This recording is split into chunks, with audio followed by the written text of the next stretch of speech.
Et bonjour à tous, c'est Debido-san, j'espère que vous allez bien et que vous avez apprécié ma dernière vidéo sur mon bureau pour mon nouveau setup. Aujourd'hui, ce que nous allons voir, c'est toujours dans la réalisation de ce bureau. Je me suis rendu compte qu'il me reste encore beaucoup de boulot, notamment dans tout ce qui est cable management.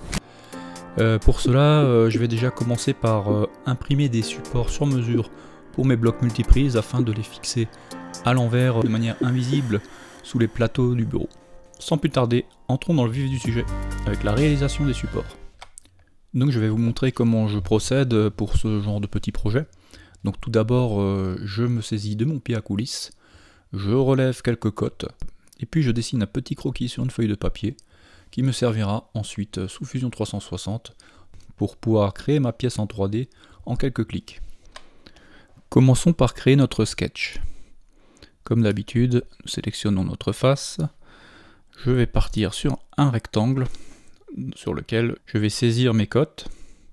63,7 de ce côté-là. Tabulation. 45,7 de ce côté-là. Je valide. Ensuite, je sélectionne tout de suite l'outil de décalage qui va permettre de générer mon épaisseur de la pièce. On va lui mettre 3 mm. On valide. Ensuite, nous pouvons partir sur une extrusion complète. On sélectionne les deux parties. On appuie sur la touche E. Et là, on choisit l'extrusion qui correspond à la cote pareille qu'on a relevée, plus 3 mm qui correspondra à l'épaisseur du fond. On fait apparaître l'esquisse.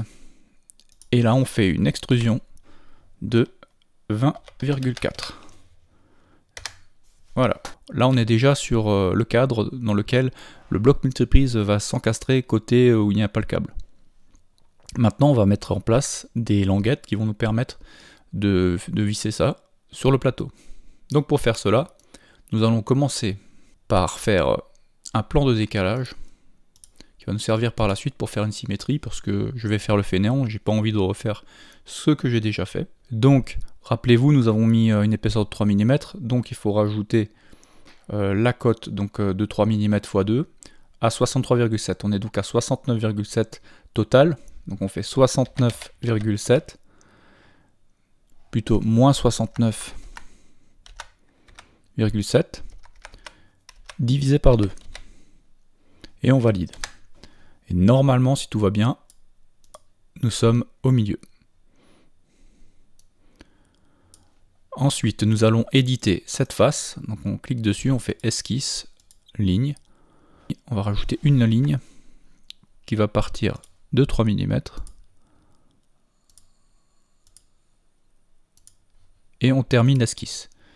De là, on peut faire une extrusion. Donc on va faire une extrusion, on va mettre 15 mm.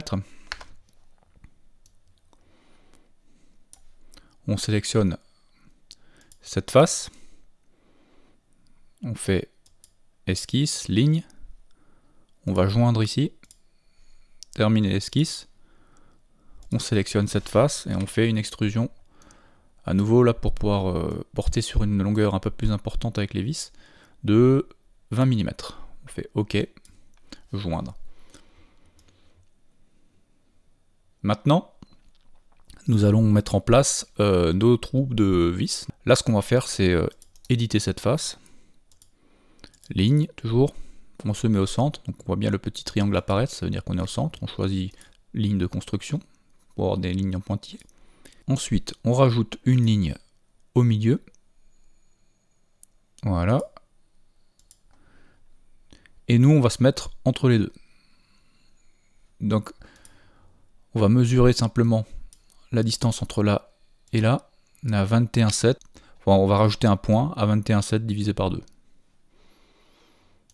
Donc je vais partir de là, je vais faire 21,7 divisé par 2 et je valide. Ensuite on crée notre point. Ensuite on prend l'outil symétrie miroir, on sélectionne notre point, on sélectionne notre axe de symétrie et on a notre deuxième point. On valide, on fait termine l'esquisse. Ensuite, on va dans l'outil perçage.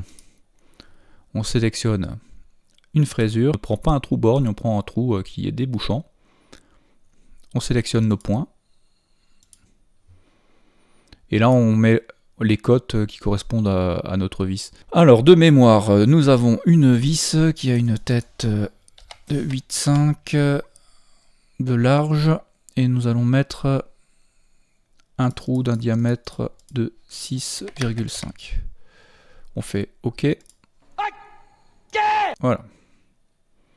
Maintenant, ce que nous allons faire, c'est scinder cette partie-là avec celle-là pour créer un deuxième corps. Et ensuite, nous ferons une symétrie miroir avec le plan précédemment créé. Et nous joindrons le tout. Notre première pièce sera terminée. Allez, c'est parti. Construire. Plan de décalage. On ne le décale pas, celui-là, on fait 0 mm. C'est ce qu'on voulait. Et maintenant, on va faire scinder le corps. On choisit ce corps. On prend l'outil de scission, le plan précédemment créé. On valide. Et nous avons nos deux corps. Maintenant, nous allons faire une simple symétrie miroir.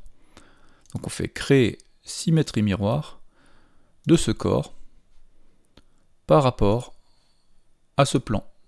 Et on valide. On nous demande si on prend un nouveau corps, on va faire directement joindre. On fait OK.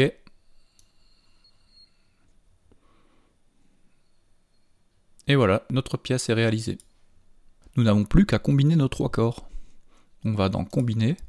Et on sélectionne le premier corps, le deuxième et le troisième. On fait OK. Et voilà, notre pièce est prête à être imprimée. Maintenant, nous allons faire la pièce qui permettra de faire passer le câble. Donc c'est la même pièce, on va juste évider une partie centrale. Pour cela, nous allons éditer cette vue. Donc on fait esquisse, ligne.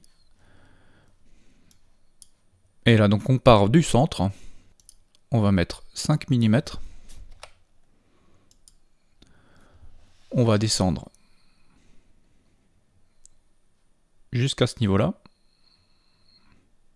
On valide. Ensuite, nous allons faire une symétrie miroir de ce trait par rapport à notre axe. On fait OK. Et on n'a plus qu'à joindre les deux parties du bas. Et on fait terminer l'esquisse. Maintenant, nous allons sélectionner ces deux faces et faire extrusion. Et on tire comme ça jusqu'au bout. On fait OK. Et voilà, nous allons pouvoir passer notre câble tout en encastrant l'autre bout de notre bloc multiprise. Donc bien sûr, avant de faire cela, vous avez dupliqué votre pièce précédemment créée. Sinon, ce n'est pas grave, vous pouvez aller ici, revenir d'un cran en arrière pour annuler cette opération. Vous sélectionnez votre corps, vous faites déplacer, vous cochez créer une copie, vous le déplacez, vous faites OK, et puis vous revenez. Et à ce moment-là, vous avez bien vos deux pièces comme vous le souhaitiez. Il ne reste plus qu'à imprimer la pièce et voir le résultat. J'espère que ce tuto vous a plu. Je vais vous faire quelques petits tutos rapides car je pars prochainement en vacances et je n'aurai pas la possibilité de vous faire des tutos dans les prochaines semaines. Sur ce, à plus, tchuss les makers!